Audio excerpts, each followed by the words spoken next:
And it's just as active as if they're physically with me versus if they're on the phone.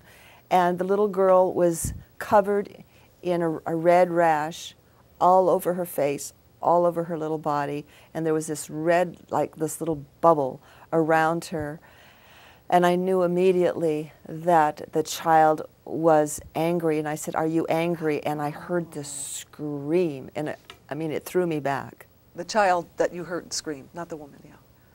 Yeah, I mean, her inner emotional body had such a woundology of hurt going on as a child, and what I told her is why she was angry is that she didn't get loved the way she wanted to be loved.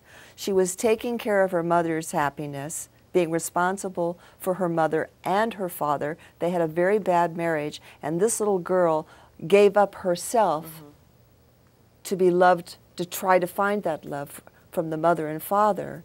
And because she was sensitive, born a sensitive herself, somewhat empathic, what happened is her nervous system was damaged by all these emotions that she was trying to bury inside of her and maintain this caretaking job from 3 years old. So today she has, fibromyalgia. Can she heal knowing? Yes, she can heal. And I'm actually going to be using some new technology on the healing work with her. And we were going to talk about emotions and illness, how they create illness. So in this case, that emotion of not feeling loved, would she be able to heal herself without going down and finding out where the root was? Can you? My belief system from all of the years' experience that I have, no.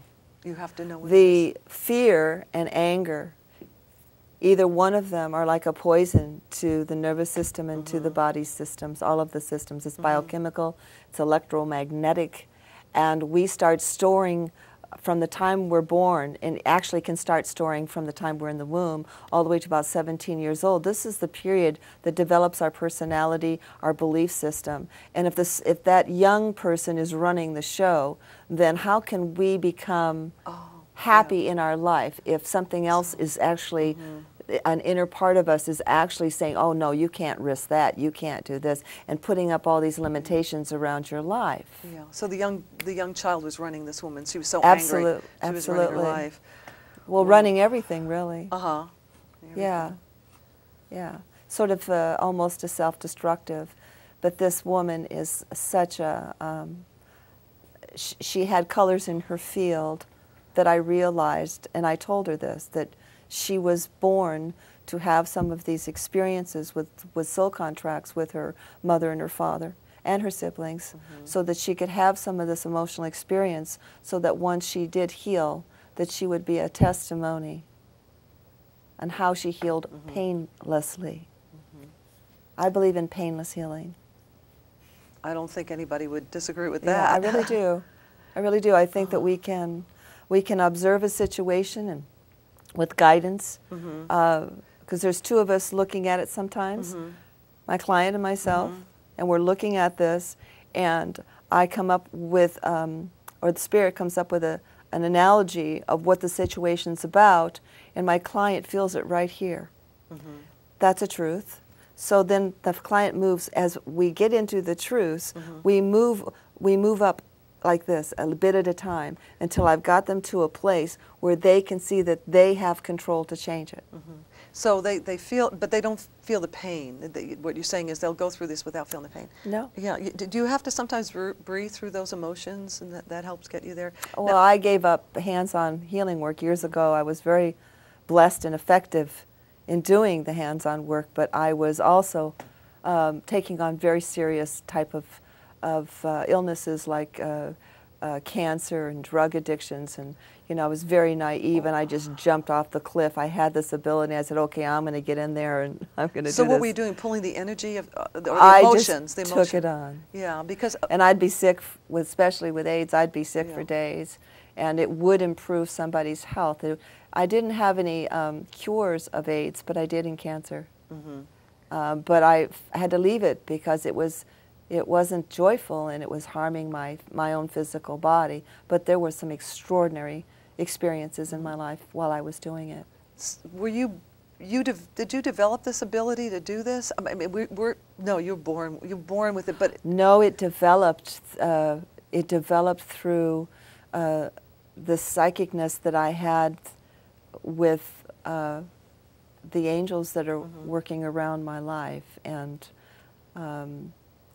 it would take more time than we have to really give you a realistic structure of this. But I would sleep, and I would get messages, and then I would get a feeling on my body, and I have that today when they're around me. For instance, the other night I was watching a television program, and all of a sudden I found myself getting up off the couch and going down to my computer, and I was on a mission, and I was like ahead of it. I didn't understand why I was what I was doing, but then when I turned myself over to it, I was downloading from my files some imageries that Spirit wanted me to put into a sort of a I had like 6 or 7 of them, and they were just one after another, and they had mandalas, and there were images, and this is waiting for me.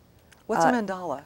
A mandala is basically a geometric design that actually can biochemically affect you and your senses. Okay. Well, like a cross for... Well, you know, the Tibetan monks make these Kabbalas out of, or mandalas out of different colors of sand. The Hopi Indians make mandalas. Do they actually They're have very energy? sacred. Oh, yes. Yeah. Oh, yes. So that was waiting for me, and I had a very busy weeks, and I was very, very tired, and I just said to Spirit, thank you for this gift. I can't do it right now, but when I can, I'm looking forward to sitting down and seeing what it is that you're trying to tell me. You know, whenever I talk to... Imagery talks. It does, it talks. Whenever I talk to psychics, or a lot of times they'll tell me Spirit says this and Spirit says that. So just for the sake of the viewing audience, when you're saying Spirit tells me this, what are you referring to? I'm referring to an intelligence that's outside this dimension that interfaces with my life, and according to the vibration on my body, it's how I can identify what is communicating with me telepathically. I get a full-on feeling. It's like also I get a feeling when truth is being spoken with a client, I will chill to the point where I've got goosebumps all over my body. It's called a confirmation. They will too. Sometimes the energy in the room shifts. Sometimes there's a fragrance. I've had the smell of roses enter into the room. So I'm always living in phenomenon. Yes. Yeah. But it's something I'm peaceful with. And attuned to, because I was going to say we all are, but we're not. We're like we're TV stations, and you're tuned to one channel, and I might be tuned to another. But it doesn't mean that I can't get to your station, right? I mean, I got lots of little stations out there. It's like the analogy of a scientist. This actually happened. A scientist took a honeybee and took its eye and stuck it underneath a very powerful microscope and saw that the honeybee's lens sees out over 1,000 different lenses, you know, windows.